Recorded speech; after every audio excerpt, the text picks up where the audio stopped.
Hallelujah, hallelujah. परमेश्वर के मधुर और मीठे नाम में सलाम, सभी को जय मसीह की। और एक बार फिर से हम आज के क्लास में आगे बढ़ेंगे प्रकाशित वाक्य की किताब और उसके दूसरे अध्याय और उसके 10वें वचन से आगे हम देखेंगे, क्योंकि हम स्मुरना की कलीसिया के विषय में देख रहे हैं। ये जो कलीसिया है, ये कलीसिया बहुत ही कठिनाई से स्थापित की गई कलीसिया, और ना जाने पौलुस ने इसे तीसरी यात्रा में जब स्थापित किया होगा, जब वो वहां गया होगा तो कितनी कठिनाई का सामना उसको करना पड़ा होगा, पता नहीं। लेकिन फिर भी ये कलीसिया स्थापित हुई, और इसलिए हुई क्योंकि कलीसिया जो है वो बनाई गई, और इस बहुत ही कठिनाई से ये कलीसिया जो स्थापित की गई। अब जो 10वां वचन आज हम देखने वाले हैं वो थोड़ा सा गहन अध्ययन है, उसको देखेंगे। जो क्लेश तू सहने पर है उसे ना डर, देखो शैतान तुमसे कितनों को बंदी गृह में डालने पर है। ये चेतावनी है भैया, उसे डरना नहीं है। और शैतान के ऊपर कितनों को बंदी गृह में डालने पर है, तुम परखे जाओ और तुम्हें 10 दिन तक क्लेश उठाना पड़ेगा। ये भी बता रहा है परमेश्वर कि 10 दिन तक, प्रभु यीशु मसीह की गवाही कि 10 दिन तक तुमको क्लेश उठाना पड़ेगा। प्राण देने तक विश्वासी रह, तब मैं तुझे जीवन का मुकुट प्रदान करूंगा। प्राण देने तक विश्वासी रह तो मैं तुझे जीवन के मुकुट दूंगा। तो ये चुनौती है उनके लिए, ये चेतावनी है जो होने वाली है, विश्वास की परख है जो होने वाली है। चलिए देखते हैं। कलीसिया तुम पर विश्वास की गवाही के कारण क्लेश तो आएंगे, यातनाएं तो आएंगी, कठिनाइयां तो आएंगी, तुझको विभिन्न प्रकार के अभावों से जो गुजरना पड़ेगा। तेरा विश्वास भी परखा जाएगा, परंतु तुझको डरने और घबराने की जरूरत नहीं है। क्यों? क्योंकि मैं तेरे साथ हूं। क्या है? क्यों डरना नहीं है? क्यों अपने को भय नहीं खाना है? क्योंकि वो हमारे साथ है। यह मेरा आश्वासन एवं प्रतिज्ञा है कि मैं तेरे साथ हूं। अब जिसके साथ परमेश्वर है, क्योंकि वो जीवन का मुकुट देगा, इसका मतलब ये है कि वो हमारे साथ है। बहुत लोग का ये मानना, ये शब्द लिखा है जीवन का मुकुट देगा, तो सताव तो सहते रहना पड़ेगा और प्रभु हमारे साथ नहीं देगा और सताव में हम पड़े रहेंगे, अंत में जीवन का मुकुट मिलेगा, हम मरने तक विश्वासी रहेंगे तो हमें जीवन का मुकुट मिलेगा। ऐसा बिल्कुल भी नहीं। वो हमारे साथ है, और जो हमारे साथ है वही हमारे लिए जीवन का मुकुट है। हालेलुया। और वो कब से? जब से हम विश्वासी बने, तब से। जब तक तुम परीक्षाओं से गुजरोगे नहीं, तब तक तुझको कैसे मालूम पड़ेगा कि तुम्हारा विश्वास कितना दृढ़ है। आंधी तूफानों के द्वारा ही मालूम होता है कि एक भक्त या एक विश्वासी जो है वो कितना मजबूत है। दुख और तकलीफ आएंगे तभी पता चलेगा कि ये विश्वास में कितना दृढ़ है। अय्यूब के जीवन में जब दुख तकलीफ आया तब और गहराया, तब पता चला। और अब्राहम के जीवन में जब समय आया अपने पुत्र को बलिदान देने का, तब उसके विश्वास की परख हुई। और दानियल को जब सिंह के मान में डाला गया, उनके मित्रों को जब आग के भट्ठे में डाला गया, तब पता चला कि उनका विश्वास कितना बड़ा है। और आज हम उनका उदाहरण दे रहे हैं, ये बड़ी चीज है। आप आगे चल करके लोग हमारे उदाहरण दें या किसी कलीसिया का उदाहरण दें, ये बड़ी चीज है, ये बड़ी बात है। इसलिए हम और आप मिल करके उस बातों को देखें, विश्वास में आगे बढ़ें, और विश्वास की परख तो होगी, सताव तो आएंगे। यदि हमारे जीवन में समस्याएं नहीं होंगी तो हम यह कैसे जानेंगे कि हमारे जीवन की समस्याओं के समाधान में परमेश्वर हमारे साथ है। यदि कोई समस्याएं आएंगी, उसका समाधान यदि परमेश्वर करेगा, तभी हमको पता चलेगा कि नहीं, हमारी समस्या में परमेश्वर हमारे साथ है। नहीं तो कैसे पता चलेगा? उसका कहना है कि मैं तुम्हारे साथ हूं, तो कैसे पता चलेगा? सब कुछ आराम से चल रहा होगा तो हमको कुछ पता ही नहीं चलेगा। यदि सब कुछ सुखमय जीवन हो तो परमेश्वर की उपासना कोई नहीं करेगा। याद रखना, लाल समुद्र जब सामने होता है, जब फिरौन की सेना होती है, और जब सिंह का मांद होता है, जब आग का भट्ठा होता है, जब शैतान की सताव मृत्यु लोक के समान हो जाती है, अय्यूब के जीवन के समान, तब पता चलता है कि विश्वास कितना बड़ा है, अन्यथा वो कभी पता नहीं चलता।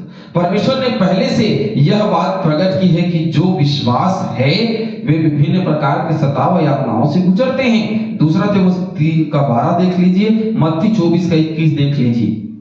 यरूशलेम अर्थात कलीसिया और यहूदियों के पैरों तले रौंदा जाएगा, कुचला जाएगा। ये बात लूका रचित सुसमाचार 21 के 24 में लिखा है। उनके विश्वास को शैतान विभिन्न यातनाओं के द्वारा परखेगा, वे बंदी गृह में भी डाले जाएंगे।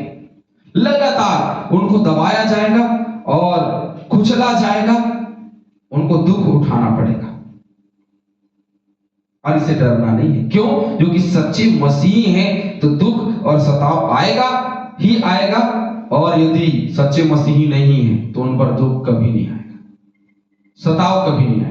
जो सच्चे मसीही हैं उन पे दुख और तकलीफ आएगा। जहां सताव नहीं है, जिस कलीसिया में दबाव नहीं है ना, आप समझ लीजिए कि वो कलीसिया कभी भी प्रभु यीशु मसीह की नहीं। और जो कलीसिया प्रभु यीशु मसीह की है उस पर सताव आएंगे। क्यों? क्योंकि शैतान उस कलीसिया को कभी चुपचाप बैठने नहीं देगा। ये मैं नहीं, बाइबल कहती, सताव तो आएंगे। सच्चे ईमानदार कलीसिया के ऊपर सताव तो आएंगे ही आएंगे, लेकिन डरना बिल्कुल भी, क्योंकि वो हमारे साथ है। बाइबल में यह स्पष्ट है कि कोई हेल्थ वेल्थ एंड पावर का सोशल गॉस्पेल दिया नहीं गया है कि मसीह को स्वीकार कर लो तो सब प्रकार के दुख तकलीफ दूर हो जाएंगे, नौकरी मिल जाएगी, धन प्राप्त हो जाएगा, वस्त्र और रहने के लिए स्थान मिल जाएगा। ये सब बातें बाइबल की सच्चाई और वास्तविकता से बिल्कुल विपरीत है। लोग बोलते हैं आप मसीह को ग्रहण करें तो आपके जीवन में सुख और संपत्ति आ जाएगी। नहीं, दुख और मुसीबत का समय और विश्वास के परखे जाने के बाद जीवन का मुकुट है। जो जीवन का मुकुट पाना चाहता है वो दौड़े, और जो जीवन का मुकुट नहीं पाना चाहता वो वापस अपने घर लौट जाए। क्यों? क्योंकि वो यदि ये चाहता है कि मुझे सुख और संपत्ति मिलेगी, बिल्कुल नहीं। आशीषें मिलती हैं वो अलग बात है, लेकिन दुख और मुसीबत तो आएंगे। वस्त्र और रहने के स्थान मिल जाए, ये सब बातें विपरीत है। प्रतिदिन अपना क्रूस उठाकर यीशु के पीछे चलने की बात है, किंतु इन विषमताओं में भी परमेश्वर का साथ, उसकी सामर्थ, उसके अनुग्रह की प्रतिज्ञा है, जिसके कारण हमें डरना और घबराना नहीं है कि मैं तुम्हारे साथ हूं। यदि वो हमारे साथ है तो किसी भी प्रकार से डरना नहीं। यदि डर गए तो गड़बड़ है भैया, है ना। तो विश्वास देने तक प्राण देने तक विश्वासी रहना है। 10 दिन तक क्लेश उठाना पड़ेगा, ये बात पॉइंट में लिखा।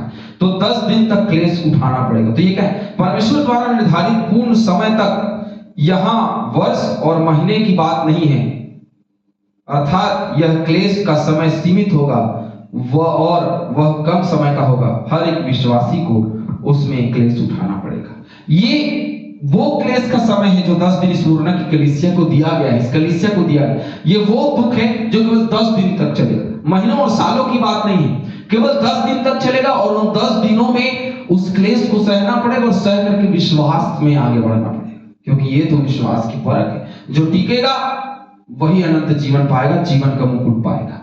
प्राण देने तक विश्वासी रहे, तब मैं तुझे जीवन का मुकुट प्रदान करूंगा। तो प्राण देने तक विश्वासी रहना। सताव में अधिकांश लोग डर के भागने लगते हैं और कई गलत उपाय अपनाने लगते हैं। जो मसीही होता है वह सच्चा है और वो हर एक परिस्थितियों के पार देखता है कि इनाम रखा हुआ है। उसको एक ही चीज दिखाई देती है, हर सताव में भी एक ही चीज उसको दिखाई दे रही स्पष्ट रूप से, जो होगा देखा जाएगा, लेकिन आगे मेरे लिए जीवन का मुकुट है, और वो उसी पे ध्यान किया रहता है। प्राण देने तक अर्थात जीवन की अंतिम सांस तक और अंतिम धड़कन तक विश्वास रखना है। शुरुआत कैसे की, ये बात प्रमुख बिल्कुल भी नहीं है। हमारे जीवन में मसीह के साथ में हमने शुरुआत कैसे की उससे कोई फर्क नहीं पड़ता। बड़े धड़ल्ले के साथ सुसमाचार प्रचार किया, अंत में ठंडा पड़ गया, ये नहीं, परंतु अंत तक हमें वो विश्वास रखना है जो शुरुआत में था। अंत कैसे करने हैं इससे फर्क पड़ता है। अंत कैसे करना है उससे हमें जीवन का मुकुट मिलेगा। शुरुआत कैसे था उससे बिल्कुल भी नहीं। तो अंत तक विश्वासी रहना है, प्राण देने तक विश्वास रहना। किंतु और भी प्रमुख बात है कि अंत तक हमको मसीह के वचन में चलते रहना है, उसके मार्ग में स्थिर रहना है। हमें कभी नहीं डगमगाना है। क्लेश, सताव, मुसीबत, कठिनाइयां, बीमारियां, दुर्घटनाएं, हर एक चीजें आएंगी, इसे डगमगाना नहीं है, परंतु मसीह यीशु की ओर देखना है। उदाहरण, बहुत सारे उदाहरण हमने दिए हैं आपके सामने। यदि हम क्लेश से गुजरते हुए भी अपने विश्वास में मजबूत रहते हैं, यह जानते हुए कि कलीसिया का हाथ हमारे हाथ में है, वह हमारे साथ में है, वह ही हमें इन कठिनाई और परिस्थितियों से क्या करते हैं, गुजरने की सामर्थ्य प्रदान करते हैं। हर कठिनाइयों में हमारे संग और साथ रहता है। वह ही इन विषम परिस्थितियों में से हमको उबारने में पूर्ण रूप से योग्य है। लाल समुद्र पार कराया, कठिनाइयां जीवन की कितनी भी हो वो पार कराएगा। चाहे मृत्यु के घोर अंधकार से भरी हुई तराई में चलूं तो भी हानि से न डरूंगा। क्यों? क्योंकि परमेश्वर मेरे साथ है। जो अंत तक विश्वास में स्थिर रहेगा केवल उसे ही अनंत जीवन का मुकुट प्रदान किया जाएगा। यह उसकी स्पष्ट चेतावनी है। 11वें वचन में जाएंगे। जिसके कान हो वह सुन ले कि आत्मा कलीसियाओं से क्या कहता है। जो जय पाए उसे दूसरी मृत्यु से कोई हानि ना होगी। एक बार फिर वह कहता है कि आत्मा कलीसिया से क्या कहती है, क्या कहता है। जो जय पाए उसे दूसरी मृत्यु से कोई हानि ना होगी, अर्थात जीवन का मुकुट उसको मिलेगा। जिसके कान हो वह सुन ले कि आत्मा कलीसियाओं से क्या कहता है। जिनके कान वास्तव में परमेश्वर की आवाज सुनने की ओर खुले हुए वही सुन पाएंगे, दूसरे लोग इसको नहीं सुन पाएंगे। ये आह्वान है विशिष्ट रूप से कि जिसके कान हो वही सुने, अर्थात जो परमेश्वर की ओर मन लगाए हुए हैं, जो परमेश्वर की ओर अपना कान लगाए हुए हैं वही सुन पाएंगे, दूसरा कोई सुन नहीं पाएगा। तो दूसरी मृत्यु क्या है जो यहां लिखा है, चलिए देखते हैं दूसरी मृत्यु क्या है। अर्थात अनंत मृत्यु, एक तो संसार में शारीरिक मृत्यु होती है, दूसरी आत्मिक मृत्यु होती है, जिसका अर्थ प्रभु यीशु मसीह को स्वीकार किए बगैर मृत्यु को प्राप्त करना होता है। इसमें परमेश्वर के अनुग्रह का समय समाप्त होता है और दंड की बात होती है। इसमें परमेश्वर के साथ व्यक्ति के संबंध की संभावना पूर्ण रूप से समाप्त हो जाती है और व्यक्ति नरक में अनंत मृत्यु का प्राप्त होते हैं, जहां आग की कभी ना बुझने वाली और ना वहां कीड़े मकोड़े, जलन, सब प्रकार की प्यास सब है और हमारा जीवन वहां खत्म हो जाएगा।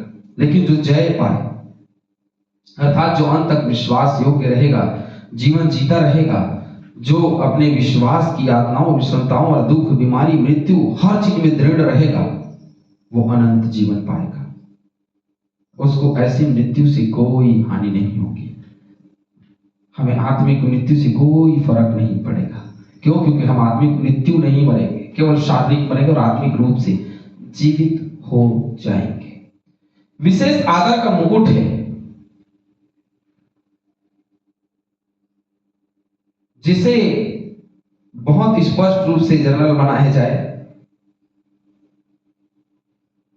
और ये मुकुट जो है कुछ 4 मुकुट हम देखेंगे। विजेता का मुकुट, ये खेलों में दिया जाता था, पहले रोम में दिया जाता था, जो बेलों के नार से बनाई जाती थी। कुछ मुकुट के विषय हम देख रहे हैं, ठीक है। और दूसरा मुकुट, विशेष आदर का मुकुट दिया जाता था, जिसे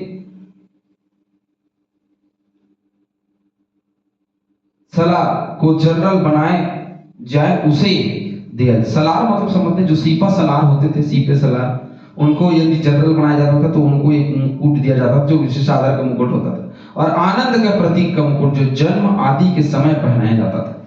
जब जन्म होता था तो मुकुट पहना जाता था, उसको बोलते थे आनंद का मुकुट। 3 मुकुट है। और चौथा मुकुट आपको मैं बता रहा हूं, जीवन का मुकुट जो विजेता को मिलता है। और आगे धार्मिकता का मुकुट, दूसरा तीमुथियुस 4:8। महिमा का मुकुट, पहला पतरस 5:4। परीक्षाओं और सताओं पर विजय प्राप्त करना, प्रभु यीशु मसीह के प्रेम में आगे बढ़ना, विश्वास से योग्यता का जीवन जीना। वचन, कुछ वचनों को मैं लिखवा रहा हूं, आप पढ़ लीजिएगा। याकूब 1:12, दूसरा तीमुथियुस 4:8, पहला पतरस 5:4, याकूब 1:12, दूसरा तीमुथियुस 4:6, पहला पतरस 5:4। इन वचनों को बहुत गहराई से पढ़ें और बहुत स्पष्ट रूप से देखें कि जो बात है वो क्या है। और इस कलीसिया को चेतावनी तो मिले है कि विश्वास में दृढ़ रहना है, अपने कलीसिया को कभी भी शैतान का सभागिरी नहीं बनाना, परंतु विश्वास में स्थिर रहना। हर क्लेश में भी तू धनवान है, हर सताव में भी तू गरीब में, दरिद्रता में भी तू धनवान है, क्योंकि तूने प्रभु को स्वीकार किया है। प्रभु आप सभी को बहुत ऐसे आशीष दे। आमीन, हालेलुया।